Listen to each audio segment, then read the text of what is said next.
लाडकी बहीण योजनेबाबत मंत्री भरत गोगावले यांनी मोठं वक्तव्य केले। लाडक्या बहिणींना 2100 रुपये कधी मिळणार याबाबतचा निर्णय कॅबिनेट मंत्रिमंडळात घेतला जाईल। 2100 रुपये देत असताना महिलांच्या अर्जाचे सर्वे केले जातील असं वक्तव्य गोगावले यांनी केले।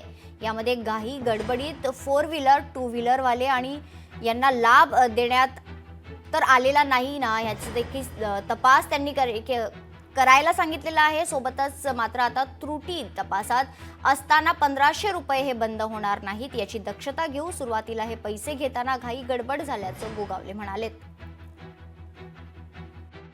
जे 1500 रुपये आहेत ते तर पहिले बंद होणार नाहीत याची आम्ही दक्षता घेतोय आणि 2100 रुपये देत असताना योग्य लोकांना कारण काय झालं त्यावेळेला थोडं घाई गडबड झाली की 4 व्हीलर वाल्यांना 2 व्हीलर वाल्यांना आणि नको त्यांना, कारण आपण पाहिलं अकोला का कुठून तरी त्या एका महिलेने बिचाऱ्याने पैसे परत पण केले। म्हणजे अशा काही त्रुटी राहू नये, होऊ नये चुका, म्हणून करता थोडासा वेळ लागला।